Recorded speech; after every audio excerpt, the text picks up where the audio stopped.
Ces chasseurs des Pyrénées, en jetant de simples morceaux de bois, capturent les oiseaux en plein vol, comme des papillons dans un filet. Une chasse du temps où les hommes n'avaient pas de fusil, mais beaucoup d'imagination. En fait, elles arrivent ici, là, dans mon dos, tombent dans les filets, de temps en temps. Souvent, elles passent au-dessus aussi. Bien souvent, d'ailleurs. Quand les palombes approchent du cirque de Barretous, pas moins de 17 hommes sont postés dans des cabanes ou cachés dans les fougères. Les palombes sont dans le cirque. Et elles sont à l'affût. Là, du coup, moi, je me tapis. Pour détourner le vol vers les filets, les oiseaux sont effarouchés avec ce drapeau hérissé de plumes d'oie. Puis, les lanceurs de maillets interviennent.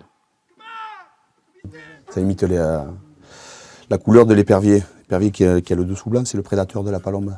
C'est ça qui leur fait peur, en fait, les effraie. Chacun son rôle, ce chasseur est chargé de retrouver les maillets dans la montagne. À chaque maillet, elles perdent 30 mètres de hauteur. Normalement, elles plongent dans les filets.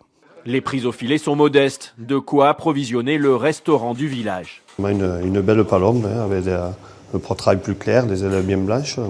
Deux recettes, en salmi, à base d'une sauce au vin ou flambée. Donc là, c'est ce qu'on appelle le capucin. On flambe, c'est du lard qu'on laisse macérer dans des différents alcools, un mélange qu'on fait, une recette. Et ce jus donc flambe et parfume la viande de la palombe. Le restaurant est plein. Pourtant, il a fermé pendant 2 ans. C'est le maire en personne qui l'a repris. Le menu palombe fait revivre le village.